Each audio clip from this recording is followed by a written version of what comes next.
and we got more action, we got more gore, we got more blood. They upped the ante and everything, and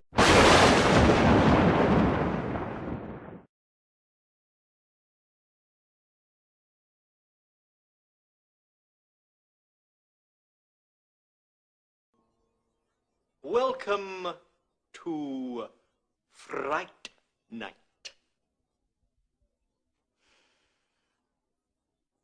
For real.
You don't scare me, Celine.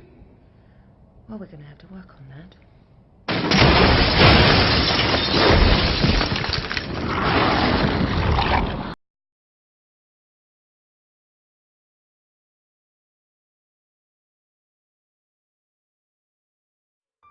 why, hello there, YouTube, and welcome to a brand new Vampire Weekend. So, as it is a bank holiday weekend this weekend, I thought I would do another Vampire Weekend.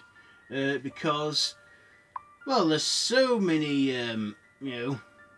vampire films out there that I had to, I couldn't cram it all into 4 days, so here I go. Day one of, Vampire Weekend. And today I am reviewing Underworld Evolution, directed by Len Wiseman, starring Kate Beckensale, Scott Speedman, Tony Curran, Shane Brawley, Stephen McIntosh, Derek Jacobi, and Bill Nighy. So, this is the sequel to 2003's Underworld. I reviewed the first Underworld in the last Vampire Weekend I did. And I thought I'd review the sequel, Evolution.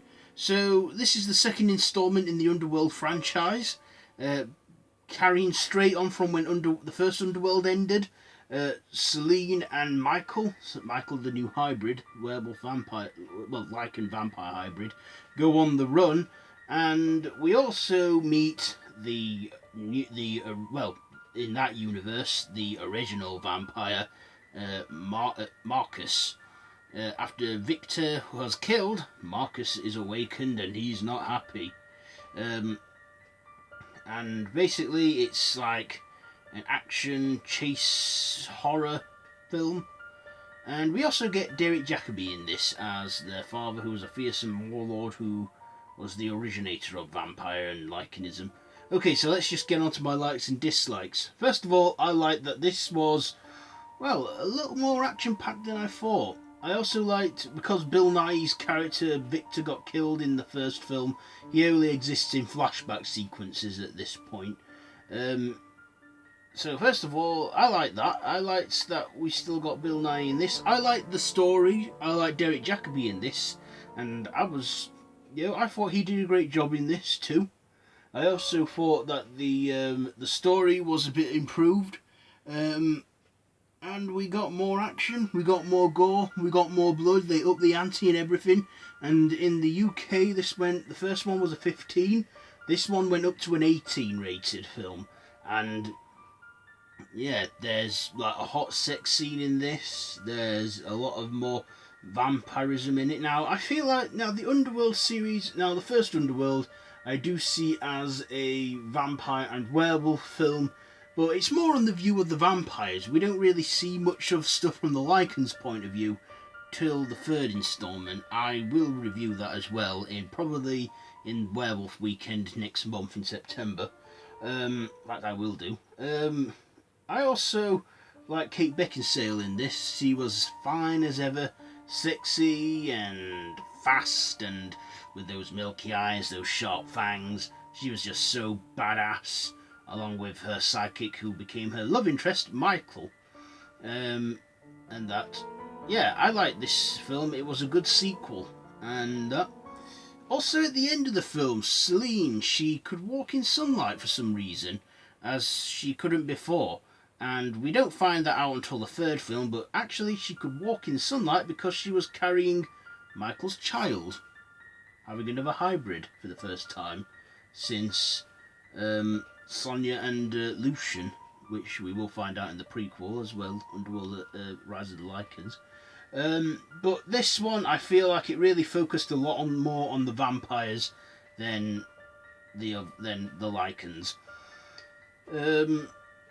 I also like William in this. William was the brother of Marcus and the first Lycan in this universe. So many different universes and that have their own myths and origins of vampire and lycanthropy and that.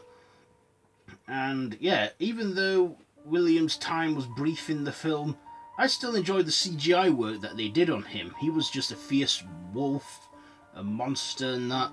I also thought that was he had a good action-packed finale. I also like Marcus in his like bat-like mutant form. My dislikes, however, I didn't like how there wasn't I didn't like the lack of lycanthropy in it. There weren't many Lycans or werewolves in this one, probably because this was a sequel and it focused a lot more on Celine and Michael as the war kind of went to a ceasefire between the vampires and the Lycans. I was a little disappointed by that, but I did like Michael as the hybrid in that and stuff, and how the Lycans were in flashbacks and that. But I really would have loved to have seen Lycans more in this, but I guess they're saving all that for the third installment. So, that's right. I do consider these ones, like I said, werewolf films and vampire films, but focuses more on the vampires in the first two films, and then in the third film it's on the Lycans. And yeah, I'll have to review the other films eventually in this. But other than that, I think that's the only dislike I have to say on that one. But yeah, I enjoyed Underworld Evolution. So for my final thoughts and ratings, I enjoyed Underworld Evolution. It was action-packed, a lot more gore, a lot more sexiness in it than its predecessor. I enjoyed a lot. I'm going to give, so with all that being said, I'm going to give Underworld Evolution, do you know what, I'll give this, I'll probably give this 3.5 steaks out of 5. So that has been Vampire Weekend Day 1, and this has been my review on Underworld Evolution. Have you seen this film? Let me know down in the comments below. If you like this video, be sure to give it a big thumbs up. Don't forget to share with your friends. Don't forget to subscribe to the channel if you haven't already, and to hit that notification bell. All my social media links, Facebook group, The Random Horror Madhouse, my Twitter, Instagram are all linked down below. So until next time, don't have nightmares.